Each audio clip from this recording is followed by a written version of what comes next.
Olá, começa agora mais um TV Câmara Entrevista e o tema de hoje é política. Você pode pensar que numa TV Câmara o assunto é sempre política, mas não, porque a gente fala mais de política municipal.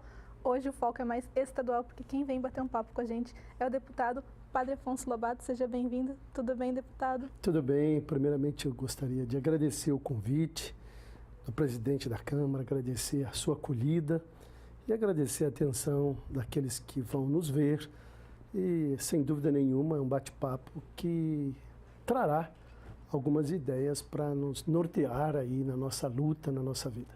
Pois é, para quem não sabe, além de ser um deputado estadual, claro, o Padre Afonso, ele é vice-presidente do Conselho de Ética e Decoro Parlamentar. É um assunto que está bastante rodando por aí em todo o Brasil, né, deputado? Como que anda a situação ali na Assembleia, que a gente possa saber aqui em São Paulo? Na verdade, o Conselho de Ética, em todo lugar, em todo ambiente político, ele é muito complicado. Primeiro porque existe, de fato, uma visão muito classista dos políticos. Dificilmente você vê um Conselho de Ética atuante. Infelizmente, a gente tem dificuldade em relação a isso.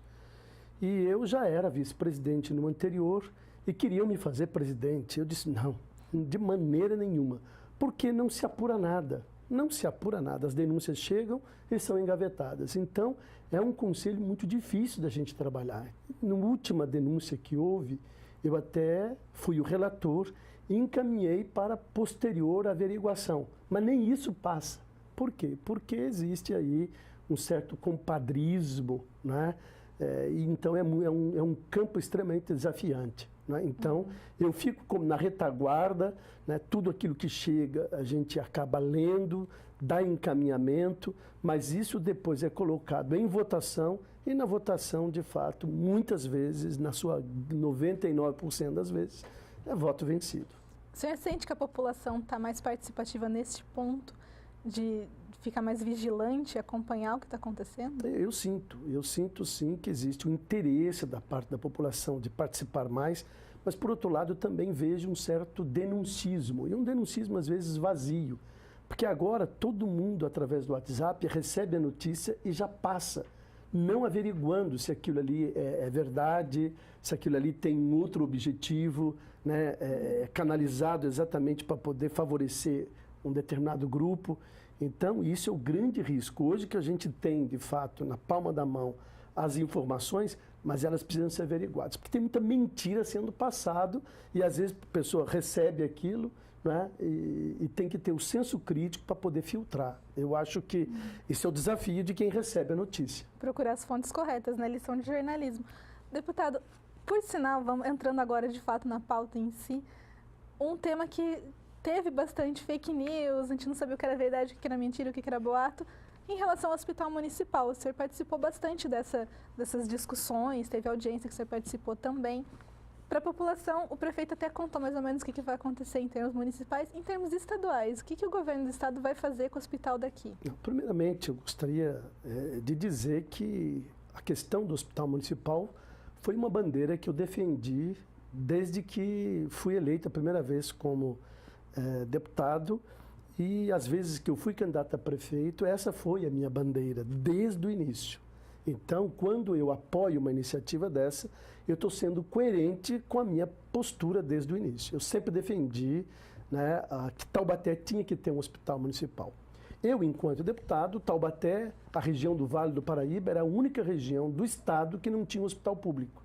Então, nós lutamos, trabalhamos para que, de fato, se pudesse vir aqui um hospital público, um hospital regional, né? Trabalhamos muito para isso. Inclusive, o governador, nas últimas falas, inclusive agora, na segunda-feira, quando inaugurou o Hospital Regional de São José dos Campos, sim, ele falava, olha, Taubaté foi o primeiro hospital aqui. Bauru tinha 3 hospitais. E a região do Vale, tão importante, não tinha hospital. Aí eu digo para vocês a importância da representatividade de uma região. Nós trabalhamos, o OSIC, à época, estava falindo, né?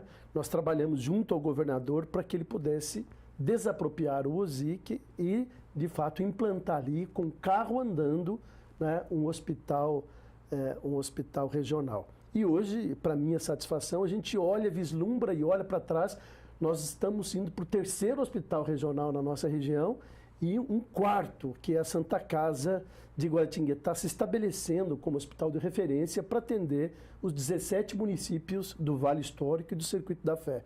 O que isso tem a ver com o hospital municipal? Hoje, você tendo um hospital municipal para fazer ali a média complexidade, a baixa e média complexidade, você pode interagir com os hospitais regionais que nós temos, que é a alta complexidade.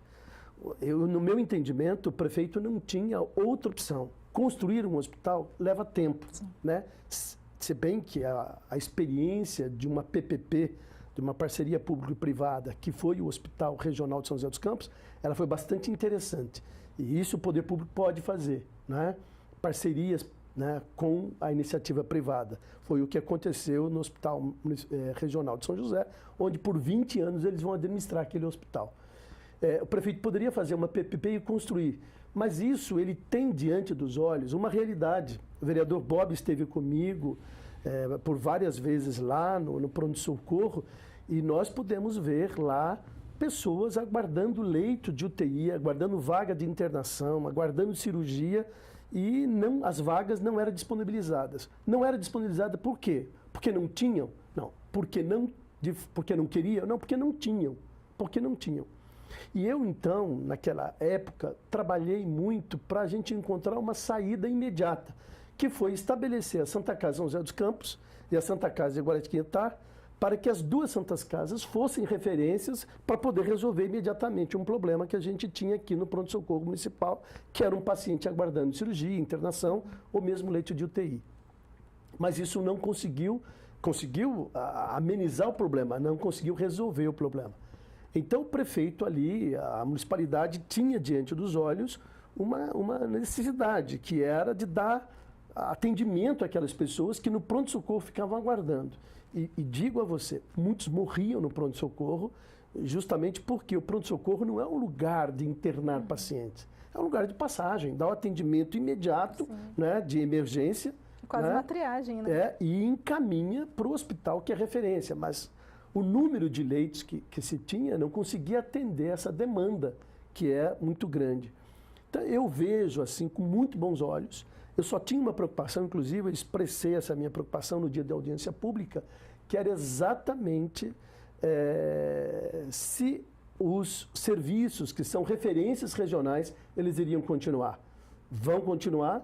E aí, portanto, eu acho que essa integração e essa parceria com o Estado, ela vai continuar, vai se estreitar e o município taubatiano deverá ter um atendimento mais digno e realmente deverá se acabar aquela antessala, né, da morte, que é as salas do pronto-socorro municipal, onde os pacientes aguardavam dias, quinzenas, meses, uma internação e às vezes um leito de UTI.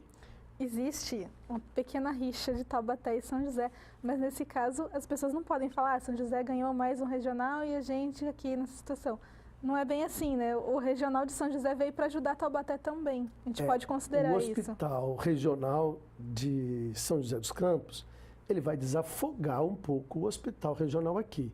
E a minha luta exatamente para estabelecendo a Santa Casa de Guaratinguetá, de fato são 17 municípios que não são atendidos aqui. Então, veja bem, quando eu assumi o mandato, nós não tínhamos, primeiro mandato, nós não tínhamos nenhum hospital regional. Hoje nós temos 3, daqui a pouco será inaugurado o hospital lá do Litoral Norte, para atender os 4 municípios, Ilhabela, São Sebastião, Caraguatatuba e Ubatuba. Vai desafogando.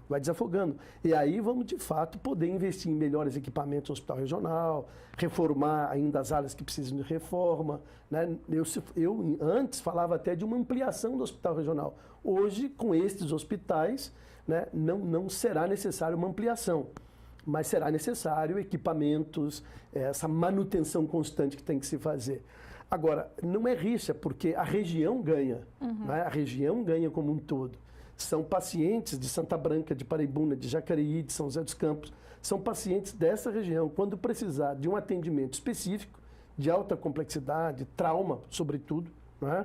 Aqui nós temos um grande desafio no hospital regional, quando acontece um acidente na Dutra, por exemplo, em que vem, né, um paciente, né, acidentado, as cirurgias muitas delas são desmarcadas por conta de um leito de UTI que precisa em seguida.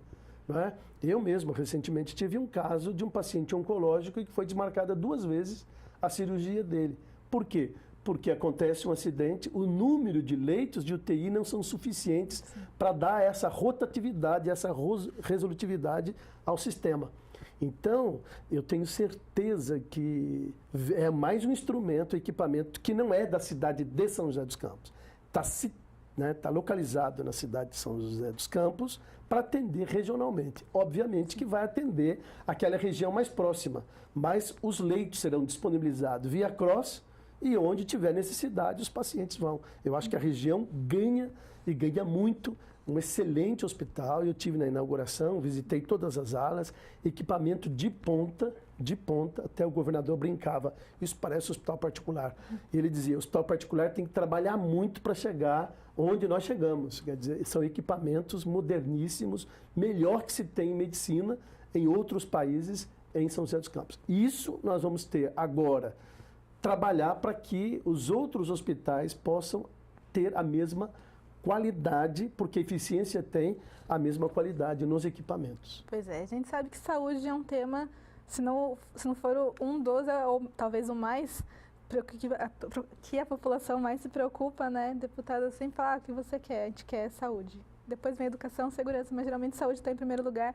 Então esse tema continua no próximo bloco, de falar de algumas emendas aí que o senhor fez para a saúde. Não sai daí não, que a gente volta já já.